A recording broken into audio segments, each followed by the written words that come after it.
Yo, I want to welcome y'all to the first episode of the FlemLo 5. This is a new experimental show on the channel where I take 5 football topics from any league, NFL, college football, XFL, arena ball. It doesn't matter. If the story is interesting, if it's something that y'all want discussed, we talking about it. Anyway, I take these 5 stories, I give you the most recent news on them, and then I give you my breakdown or my take on each one. Now, I'm gonna be including viewers in this, as the third topic each week is gonna be a fan question. And honestly, depending on the success of the show and how much feedback we get, it might actually turn into just 5 fan requested questions altogether. We'll see. Like I alluded to before, this is kind of an experimental little show right here at the end of the year. I'm trying to decide what I'm gonna add in 2020 to go alongside the What Happened To videos. And if you want that to be this, make sure you clicking the like button and letting me know that you're digging this series. All right, let's get it. Today we're talking Chase Young, staying or leaving. Josh Gordon suspended again.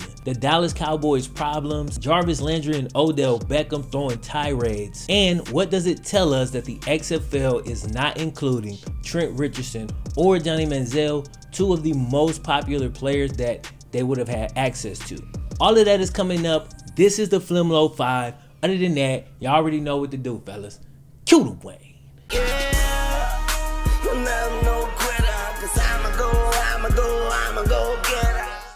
So for our first topic, I want to open up with Chase Young, the 20-year-old Ohio State defensive end, a man with 16.5 sacks, a man who's going to be playing in the college football playoff, a Heisman finalist. The list goes on. Last week, Chase was interviewed by TMZ Sports, or really kind of pressured by them, and he seemed to be taken a bit off guard. The first question was, are you focused on the draft?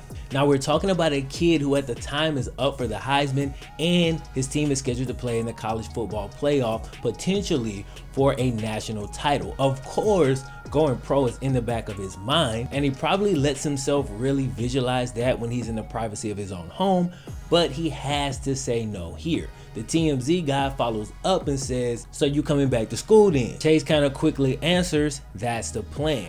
Now, you can tell he's really trying to end this conversation and just keep it moving, but this would end up blowing up over the weekend. Now, Chase would come back a few days later to clarify his statements. Here's what he had to say. "That moment was just a real spontaneous moment. It caught me off guard. I'm not even really worried about anything in the future. I'm just worried about beating Clemson right now. I just gotta talk about it with my family and just pray. I feel like God will tell me the answer." All right, so zoomed out, I think it can be easy for fans. We kind of simplify this because it feels like a no-brainer. And in 99% of cases, it probably is. But if you was that kid having to make that decision, bro, it can be very, very tough. With that said, Chase is a top 2 pick, all right? So say it with me. There's little to no upside in returning to college. Not to mention, the NCAA literally suspended this man earlier this year for something that was bogus. My advice to Chase would be this: hey bro, Ohio State's gonna be fine, I promise. They've been good for decades. They'll be fine. For now, focus on the playoffs, hopefully get to the natty, hopefully win the natty. But once that is done, go get your money. Don't play with these people. For topic number 2, Josh Gordon suspended again. No, this is not 2018 or 17 or 16 or every other time Josh was suspended. It just keeps happening, dog. The Seattle Seahawks announced Monday that the wide receiver whom they claimed off waivers in November was suspended indefinitely for violating the NFL policies on performance-enhancing substances and substances of abuse. This is the 5th suspension in 8 years for Josh Gordon. The receiver was suspended indefinitely just last December while a member of the New England Patriots. Gordon was conditionally reinstated in August, just in time for the start of the 2019 season. Now, in every other case, this was pretty much a weed-related suspension. As I covered in a 2-part mini documentary that I did on Josh Gordon, What Happened to Josh Gordon, part 1 and part 2, you should definitely check those out, by the way. I'll link them at the end of the video. But as I covered in those videos, man, Josh Gordon's drug abuse goes way back to his childhood, like early childhood. Come from a family of it, was already doing it in middle school heavily. This is not something to play with. Josh Gordon is an addict. This is something that he's always going to struggle with. With that said, this time it's a little bit different, as they're saying it's PEDs, performance enhancing drugs, not just the normal stuff that we were used to. And maybe all these years of abuse have kind of drained Josh's body of some of the ability that he had. Maybe he turned to PEDs to try to go back and find that. That's just one really quick theory. We'll find out more as time goes. Obviously, Josh is super talented. He's super charismatic and likable, but he's not been super productive on the field. And these issues, as far as getting suspended constantly, never go away. With that said, I kind of doubt that another NFL team is gonna jump back in to take another shot at Josh Gordon, man. I think he might have played his last down in the NFL, because at this point, he's only getting older. The behavior is constantly repeating itself. If it's not one thing, it's another. And he hasn't been super productive even while playing with Tom Brady and Russell Wilson. So it sucks, but Josh Gordon may have played his last NFL game. And while a part of me feels that this is incredibly sad, another part of me is impressed at what he's been able to accomplish despite his battle with addiction. The dude has actually accomplished a lot when you look at it, and he's been able to stick around in a league that is very difficult to stick around in despite his addiction issues. In the long run, maybe this is the best thing for Josh. You just never really know what's going on in a person's head. But either way, I'm definitely wishing Josh Gordon the best. Good luck, bro. All right, man, for topic number 3, we are right here in the middle, and it's time for the fan question of the day. First of all, thank y'all so much for participating. And if you have a question that you want to see featured in the show, all you gotta do, hit me up in the comment section, or better yet, hit me up on Twitter using the hashtag #FlemLo5. So this week's fan question comes from Nicholas Hubiak3. He says this: you should talk about why the Cowboys don't work despite looking great on paper. A question I'll gladly answer. Quick story before I do.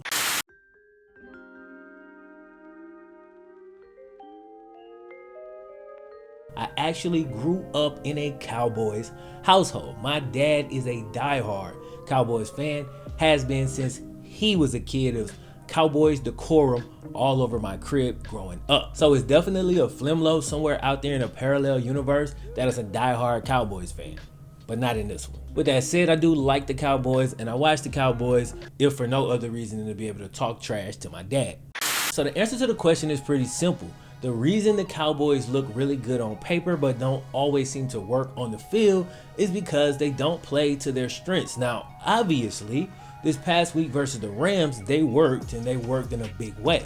If they could continue to play like this, they could actually reach the potential that we see on paper. The question is, why did it take this long in the season for them to realize this, when it seems like every single fan can just look at it and be like, yo, run the ball more.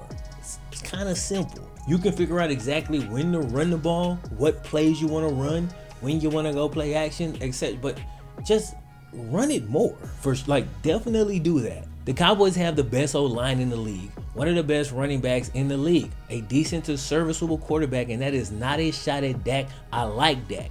I don't like Dak throwing the ball 40 times per game. When he does, the Cowboys usually lose. It's really that simple. He doesn't have to throw on first, second, and third down, completing the 3 and out. That gets the defense tired. They start giving up points. Next thing you know, the thing is completely out of control. Dak had some big games early in the season, and I think the team kind of lost their identity, thinking that Dak was gonna be this 40 pass a game type of quarterback.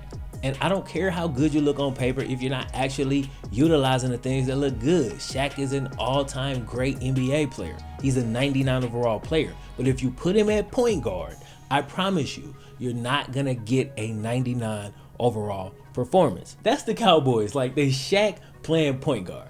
Also, Jason Garrett, iffy at best. And yeah, it's easy to blame the coach, but sometimes the easy thing is actually the right thing. The Cowboys on paper, they look like a high-end performance vehicle.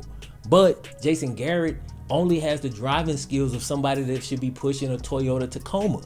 Go get you somebody who can drive this car and actually get the most out of it. All right, man, for topic number 4, we talking Jarvis Landry, Odell Beckham, the Browns, soap opera, train wreck. That's what we talking. The Browns had preseason Super Bowl aspirations, and as a Bengals fan, I was hating like I'ma just be honest. Y'all remember? Quick thoughts. Odell Beckham traded to the Browns. My Bengals are now in the AFC North basement with the mold and the roaches and the rats and everything. This is our new home. I mean, they really traded for Odell Beckham. Like, for real?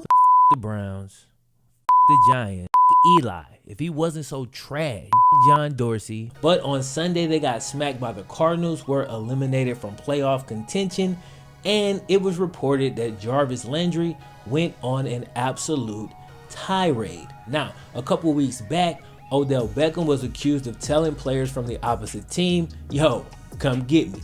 Basically telling them to tell their coaches and GMs to trade for him, which I gotta be honest is actually hilarious, all right?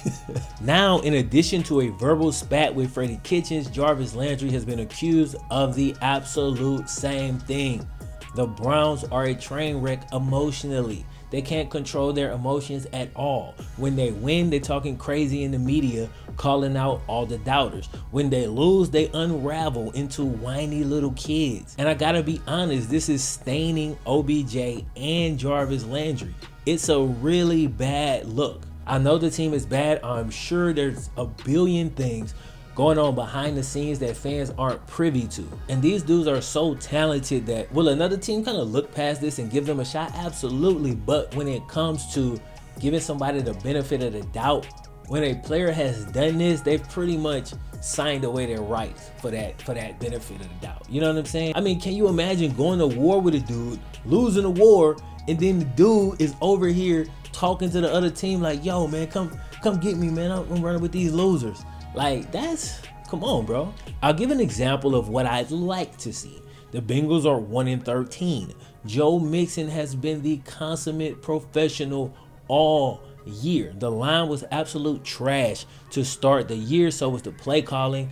I know dude was pissed and is probably still pissed every single week. He probably wants to go to another team, but he's a grown-up, so he goes to work. He says the right thing. He encourages guys. And most importantly, he plays hard, okay? He on a 1-13 team playing like he trying to make the playoffs or maybe get a new contract, but still, he gains respect for being an adult. Jarvis and Odell are not acting like that. Look, I love both dudes. I'm not trying to throw shots, but I gotta be real. They need to clean it up.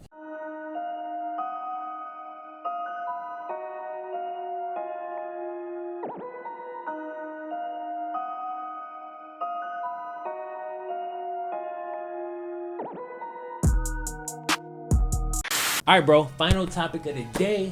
We talking the XFL. Wait, is that? The XFL. I'm gonna do this whole section with this ball in my hand, so let me just go ahead. This is the official XFL ball. I went ahead and ordered it off of the site. Each team has their own ball. Houston was actually out of stock at the time, so I went with the other Texas team, the Dallas Renegades. This is their official ball, and it actually feels pretty damn good, man. Now, I know a whole lot of people don't think the XFL is gonna work out, but I wanna play you this quick clip of a guy who played in the AAF and played in the XFL, describing the differences that he's noticed so far. You can tell that this league is a little bit more prepared. They took more time. You know, they weren't trying to rush. I think the AAF, their whole message last year, I remember when we got down to San Antonio, was we beat the XFL to the punch. We're here first. We're the first league. Well, you know, that might not always be the best thing if you don't always, you know, cross everything off and do the right things. And we saw that with just the financial issues that they ran into and not being able to complete an entire season. So I think the XFL took a bunch of the good stuff, figured out what they need to do differently.